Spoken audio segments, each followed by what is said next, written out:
Yo, what up? Toshi here. Today we're going to talk about my build for Huo Huo.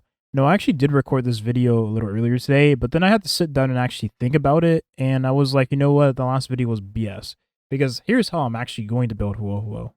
I'm going to give her whatever relics I have in my account that just has the stats she needs. Literally, as much effect resist as you can get. Some speed, HP, outgoing healing boost, some speed, HP, effect resistance, HP, speed, effect res, energy regeneration rate, effect res if I can get it, HP. And to just try to give her as much of the stats as she needs, HP, speed, as much effect res so she doesn't get CC'd, right? And you can literally see that there is no set bonus. The only set bonus I have is a 2-piece Greater Withering Snow, and that's because it just so happens that these 2 pieces have the stats that she needs anyways.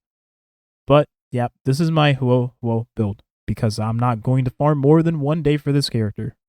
However, this is for you, and if you actually want to min-max the farming for this character, you want her to have one of the best builds possible. Well, this video, I'm going to give you exactly what you should do, or could do, and rather what I would do in a perfect world where the RNG for gearing didn't exist, because trying to get speed in this game is an absolute hellhole. Let's hop into the video.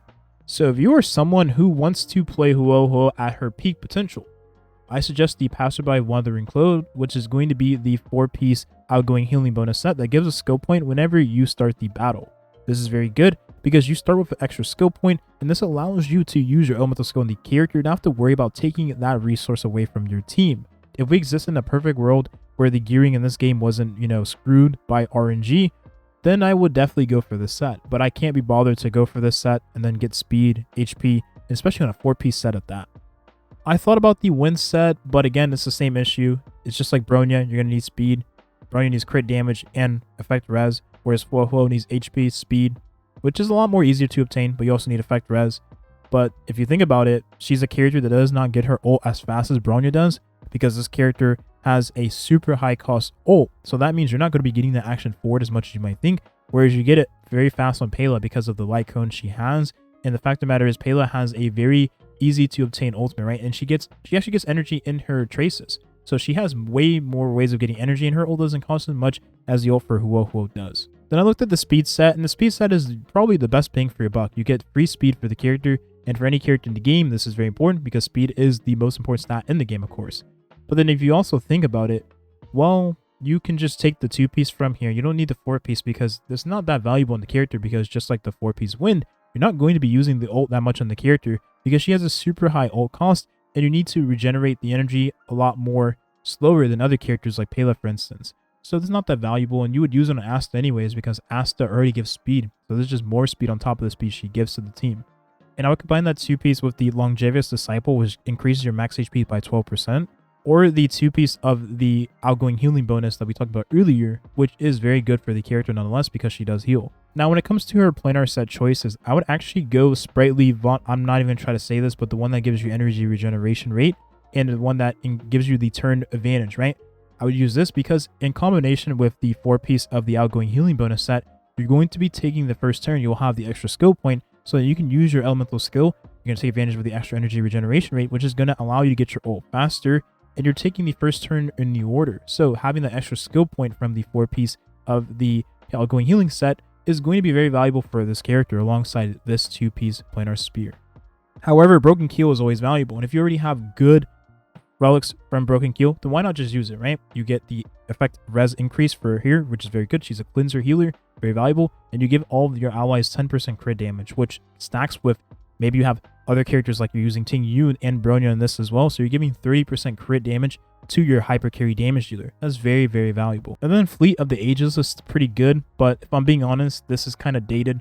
I mean, you only get an 8% attack increase for all the allies, which is not bad, but the crit damage definitely scales harder than this. So if I was using her on the 4-piece outgoing healing bonus set, then I definitely would use her in this team, and I'll make sure that she is the character alongside that 2-piece of the energy regeneration rate increase for the ally, right? For her, that is. So if I had her with the 2-piece energy regeneration rate increase and she takes the first turn because of the bonus effect, right? Whenever you have 120 speed, you increase your action forward by 40%. So pretty much you get the first turn advantage. And then you have it in combination with the skill point you get from the 4-piece outgoing healing bonus set. So that means this character would go first, Huo Huo would go first. She would get the elemental skill up and use it, take that skill point that she provided for the team, and then she would have 2 stacks of her sacrificed life, which means that every time an ally uses their ultimate, then they would heal. But furthermore, that means after that first turn, she can just turn to a skill point neutral character. So it's almost as if she didn't detriment the team by taking a skill point when the fight started, because she provided the one that she was going to take anyways. So that's why I find her really valuable in this team, and with the energy regeneration rate, right, increase, is going to get her ult a lot more faster because she is a character. Goddamn, 140 energy cost for her ult is nothing to scoff at. That takes forever. There is one thing that I forgot to mention when it comes to teams with Ting Yun and Huo Huo, right, is the fact that since Huo Huo gives energy and attack percentage to the whole team with her ultimate, that means Ting Yun's buffs to the ally that she's going to be buffing is going to be even stronger, because Ting Yun is a character that gives attack based off of her own attack. And this counts as Ting Yun's current attack. So if you're getting like 40% attack increase from Huo Huo, your elemental skill attack increase for that ally is going to be even stronger, which is going to stack on top of the attack percentage you're getting from, you know, Huo Huo herself to that ally. So you're just getting so much attack from Ting Yun and so much attack from Huo Huo. So let's just say the interaction between Huo Huo and Ting Yun is crazy strong. But this is going to be the team I would use with Kafka. Now you can use any other dot in place of, you know, Serval. You can use like Luca. You can use Sampo. You can use a future character that, you know, is a 5-star that applies dots to the team, right? I'm assuming that Kafka will get a 5-star dot enabler in the future just so she can do more damage. Hopefully that character does have defense shred on an AoE. That'd be pretty busted, but it's not far-fetched considering where we are currently in Honkai Star, right? When characters like Jing Lu and Daniel exist, for crying out loud. But I think then it'll be a very solid team, and all of the buffs, the attack increase, right? And the energy for the team is where Huo Huo will shine especially. This will be one of her best teams in the future whenever we do receive that 5-star dot character. So depending on the level you have of your post-op conversation, which in the last video I did downplay it just a little bit because of the second half of the passive you don't get, but the first half is as valuable as it can be for the character because ideally she is ult intensive anyways, and the outgoing healing is not going to be that strong because she already heals so much already and she cleanses your allies. So they're going to be taking less damage from the debuffs they have because they're going to be cleansed constantly. So the energy regeneration, even if you don't get the second half, is still very good in the character, right? I did say it was good before, but I didn't, you know, definitely downplay it a little bit. But if you have this in combination with the energy regeneration you get from the 2-piece planar set, that's going to be a lot. You're going to get 21 depending on the level of your post-op conversation, and then you're going to get 19 from your link rope. So you're going to have nearly 140% energy regeneration, which is very good for a character that takes so freaking long to get her ultimate. I'm definitely going to try out Shared Feeling because if you're going to be using her, as I said before, with the 4-piece outgoing healing set, with the 2-piece of the planar set, then you're going to give energy to the allies whenever you use your skill. And if you're going to use your skill when the turn starts, then you're giving 4 energy there, and then you're going to give more energy as the fight goes on. So elemental skill, basic, elemental skill, basic, elemental skill, basic, skill point neutral character. You're going to be giving so much energy on your off turns. So I think this is going to be very good for her if you're using her as a spammer. We'll have to wait and see, because of the energy regeneration you get from post-op conversation and allows her to get her ultimate in one less turn, it's probably going to be a lot more valuable than this light cone, for instance. But the energy you do get from this is still pretty good nonetheless. And then quid pro quo is just going to be very valuable in general because the energy you get from this is really good. 16 energy for an ally just means you'll get your ults much more faster.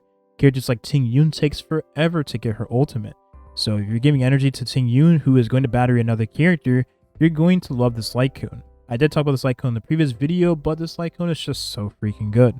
And I didn't talk about time waste for no one because, to be honest, compared to the 4-star options we have in the game, this light cone feels really bad. I really wish they would definitely buff it. Make sure that the additional damage you get from this light cone makes it much more of a valuable option because you're giving more damage to the ally. But the additional damage you get is not that good. I just wish it was better. But they nerfed it. But why do they even nerf it? They nerfed it before the game released, and it's not even good. But the max HP increase is still good for her, and the outgoing healing is very valuable.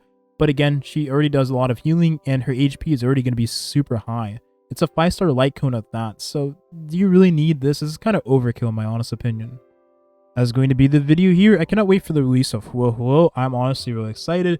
I know Farina is coming out in Genshin Impact today, and if you are pulling for that character, definitely best of luck to your pulls. I hope you win your 50-50, and maybe you even get 2 of her in your 10 pull, because I heard her constellations were like insane. I mean, she's an Archon for crying out loud. Of course they're insane. This is gonna be the video here. Hopefully you got something out of this, and I will see you in the next one. Have a good rest of your day. Peace.